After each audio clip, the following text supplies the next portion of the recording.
Morning. This is my rather sad looking peach tree, which I'm going to have to move because the tiny house is going to be built right on top of this area. It's a little bit sad because even though I've had it for 2 years, I haven't had any fruit from it, and it's also been afflicted with leaf curl, which I haven't really got around to treating. You might be able to see the early leaves here being affected with this fungus. Also, as you can see from the profile here, the soil is not that great. It's all clay, and the organic layer is very thin.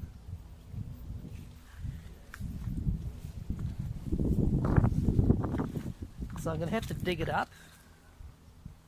It's half dug up already from this trench, and move it, and ideally I'd like to move it where there's full sun, and probably at the base of my hugelkultur. The trouble is that heavy equipment's going to be around here building, so I'm going to have to put it into a pot until it reaches its final destination. It's said that you need to put the fruit trees at the base of the hugelkultur so that it absorbs the nutrients flowing down these sides. I'm going to transplant it into an air pot, like this one here, or there's another one there which I'm growing an apple tree in.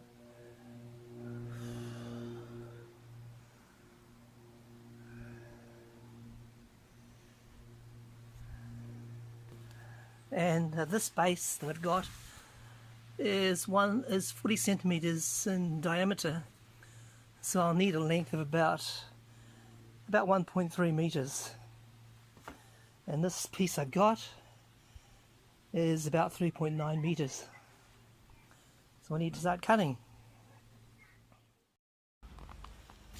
And that's the assembled air pruning pot.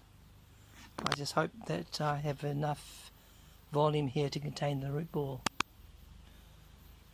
One of the problems with air pruning pots is they dry out very rapidly, and so what I'm going to try and do is add in with the potting mix some biochar.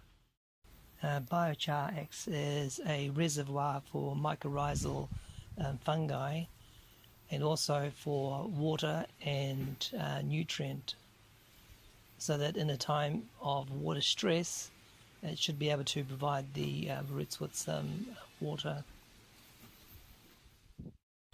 Well, I managed to extract the tree, and the root ball isn't that big at all.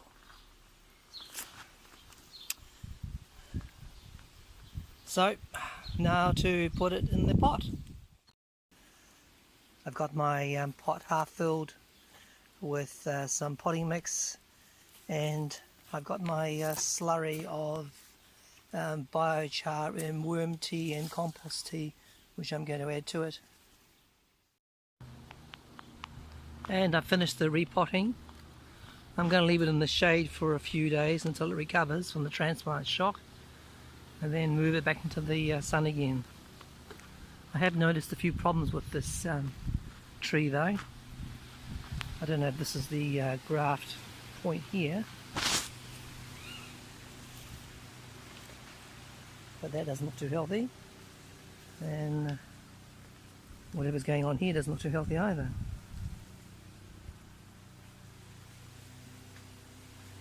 What is this? Peach, honey babe, standard, dwarf. Okay, well, we'll see if we get any fruit out of this.